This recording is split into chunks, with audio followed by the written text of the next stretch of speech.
Gilbert Rozon sort en homme libre du tribunal sous le crépitement des flashs et les insultes.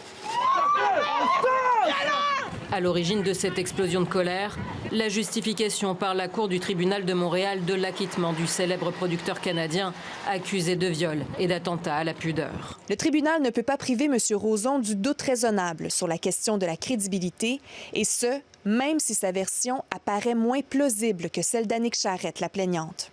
Annick Charrette, c'est elle.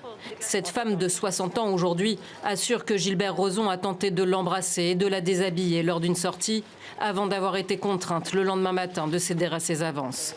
C'était il y a 40 ans.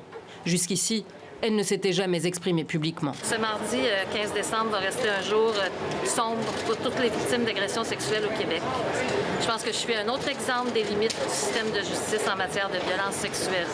Le fondateur du festival d'humour Juste pour rire fait l'objet de plusieurs accusations d'agression sexuelle depuis la fin de l'année 2017, en plein mouvement MeToo. S'il a été forcé de quitter ses fonctions, seule la plainte d'Annick Charrette a été retenue. Pour sa défense, Gilbert Rozon affirme que c'est la plaignante qui a insisté pour avoir une relation sexuelle, une relation imposée mais consentie.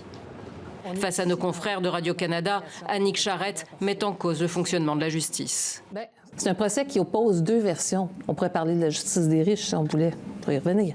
Mais moi, j'ai témoigné une fois devant la police, puis 3 ans plus tard, devant la cour, à froid, bang, bing, fini. La juge a d'ailleurs précisé que ce verdict ne signifiait pas que les incidents reprochés ne s'étaient pas produits. Malgré cette bataille judiciaire perdue, Annick Charrette dit ne pas abandonner le combat pour toutes les victimes d'agressions sexuelles dans son pays et plaide pour une refonte du système judiciaire.